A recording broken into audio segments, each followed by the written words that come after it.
Un gentil mendiant fait passer l'intérêt d'une petite fille avant le sien et dépense tout son argent pour la nourrir après l'avoir trouvée perdue dans une station de métro. Le lendemain, la fillette vient à sa rencontre et dépose un cadeau spécial dans son chapeau de mendiant, un trousseau de clés. Mec, tu devrais essayer de chanter dans l'un des pubs de la ville. Je n'ai pas entendu quelqu'un d'aussi bon depuis longtemps. Mieux encore, j'ai un ami dans le monde de la musique.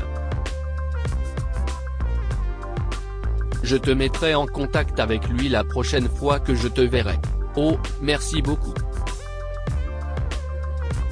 Merci à tous, s'est écrié Steve avec gratitude alors que les gens dans le métro applaudissaient sa performance.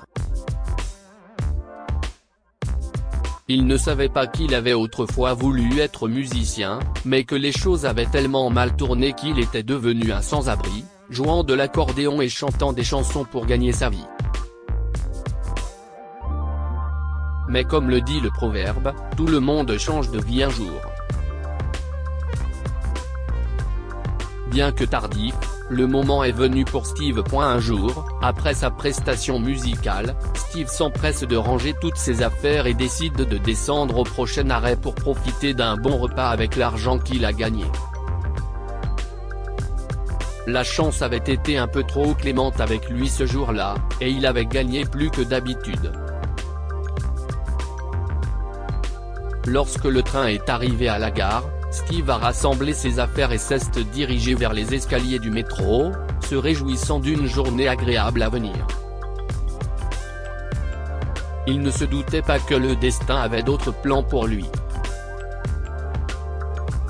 Alors que Steve se dirigeait rapidement vers les escaliers, il a fait tomber quelque chose et s'est retourné pour le ramasser. Soudain, il a remarqué qu'une petite fille, qui ne semblait pas avoir plus de 6 ans, sortait du train, regardait autour d'elle avec confusion et pleurait. Elle portait 2 nattes et un sac sur les épaules, et il n'y avait aucune personne âgée à ses côtés. Elle est si jeune et si seule. Est-elle perdue ? Se demande Steve en la regardant et en s'approchant finalement d'elle. Bonjour, ma petite demoiselle. Puis-je t'aider ? Lui demanda-t-il d'une voix douce. Elle acquiesce, toujours en pleurs. J'ai perdu mon papa. Je ne le trouve nulle part. Oh, vraiment ? Steve a soupiré d'impuissance, regardant autour de lui. Quel est son nom ? Ou à quoi ressemble-t-il ? Je peux t'aider à le trouver. Maman appelle papa Andrew, mais je l'appelle papa, et il est très beau, dit-elle, et Steve acquiesça prudemment.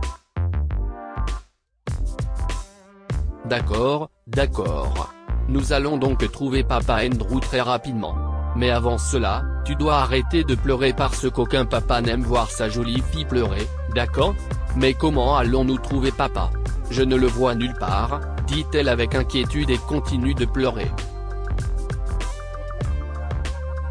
Il faisait froid et Steve ne voulait pas laisser la fille seule à la gare.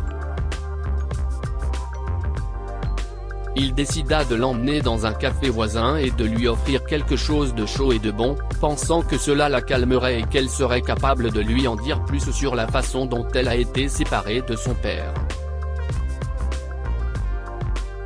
Ensuite, il contactera les autorités et les informera de la situation. Je m'appelle Steve, au fait, lui dit-il. Et toi, comment tu t'appelles ? Veux-tu un délicieux chocolat chaud avant que nous ne retrouvions ton père ? Mais papa m'a dit de ne rien accepter des étrangers. Et si tu es un méchant monsieur ? Steve a ri. Mais les méchants ne font-ils pas de mal aux enfants ? Je ne veux pas te faire de mal. Je veux t'aider à trouver ton papa. La petite fille l'a regardé pendant un moment, puis a hoché la tête. D'accord, mais nous reviendrons vite. J'adore le chocolat chaud, mais je dois retrouver mon papa aussi. Bien sûr, mademoiselle. Nous ferons comme tu dis, sourit Steve. Au café, Steve a dépensé tout l'argent qu'il avait gagné ce jour-là, sachant qu'il devrait se coucher le ventre vide ce soir-là. Mais d'une certaine manière, regarder la petite fille manger lui donnait la satisfaction d'avoir fait une bonne action. Pendant que la petite Mia dévorait son hamburger et son chocolat chaud, Steve continuait à lui demander des détails sur son père. Heureusement, elle avait cessé de pleurer et pouvait donc raconter ce qui s'était passé. Il s'est avéré que le père de Mia avait décidé de prendre le métro pour la déposer à l'école, mais en raison de la foule intense à la station, ils ont été séparés. Elle ne savait pas quoi faire lorsqu'elle ne voyait pas son père et elle a commencé à pleurer. Bien que Steve sache maintenant ce qui s'est passé, il était toujours inquiet de savoir comment il trouverait le père de Mia. Il a pensé à appeler les flics, mais il s'est dit que le père de Mia la chercherait sûrement à la station, alors après avoir quitté le café, il est retourné à la station de métro et a décidé de signaler l'incident aux autorités. Mais avant qu'il ne puisse le faire, il a soudain entendu une annonce sur l'interphone indiquant que le père de Mia la cherchait. Mia, on a trouvé ton papa, viens. Il la prend dans ses bras et se précipite vers la cabine d'annonce. Soudain, Mia a commencé à crier et à agiter les mains. Papa, je suis là. Tenez-le. Il est là. Il essaie de me voler ma fille. Andrew s'est écrié en courant vers Steve avec la sécurité et en lui arrachant Mia des bras. Comment osez-vous la toucher? Ne vous approchez pas de ma fille. Mais monsieur. Papa, Mia s'est interposée. Steve t'a trouvé. Ne lui en veux pas. Il m'a apporté un hamburger et un chocolat chaud. Steve est gentil, tout comme toi, papa. Il ne t'a pas fait de mal? Demanda André, confus, et Mia secoua la tête. Ce n'est pas un méchant monsieur, papa. Je suis peut-être sans abri, mais je ne suis pas une mauvaise personne au fond, monsieur, a ajouté Steve sur la défensive.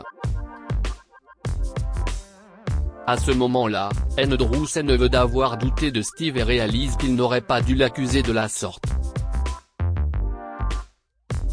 En échange de la prise en charge de Mia, il a voulu récompenser Steve, mais ce dernier a refusé de prendre de l'argent. Ce n'est pas grave, monsieur, a déclaré Steve. Je suis simplement heureux d'avoir pu aider. Même si je n'ai pas beaucoup de moyens, j'ai aussi un cœur. Vous n'avez pas besoin de me rembourser. Avant de quitter la station ce jour-là, Mia a salué Steve et Andrew l'a remercié à nouveau. Le lendemain, Steve était de nouveau à sa place habituelle dans le métro, chantant ses chansons.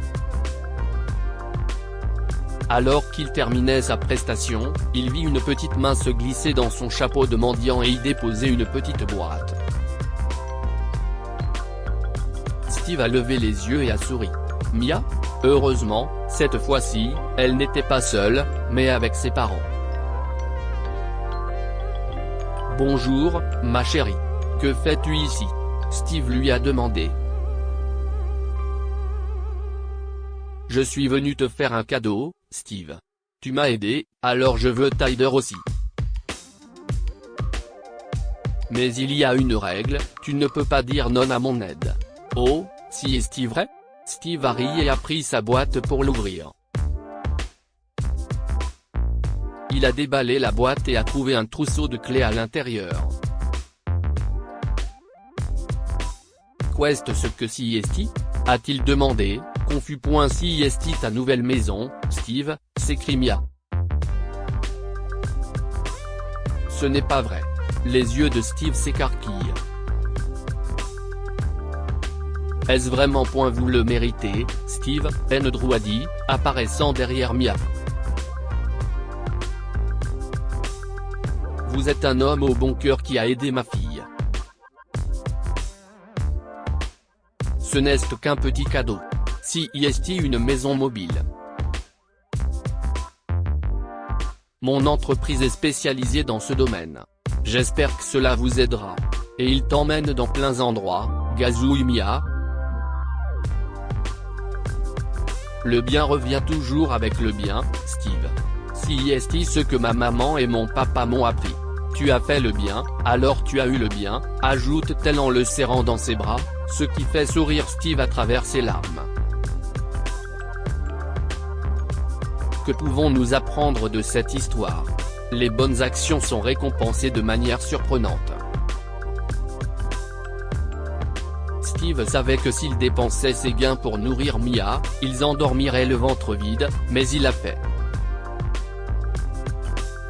Et pour son acte désintéressé, Andrew l'a aidé en lui fournissant un toit. Si vous voyez des enfants seuls, aidez-les. Steve était un homme gentil qui s'est précipité pour aider Mia lorsqu'il l'a vue seule à la station de métro. Grâce à son aide, Mia a pu retrouver son père en toute sécurité. Partagez cette histoire avec vos amis. Elle pourrait égayer leur journée et les inspirer.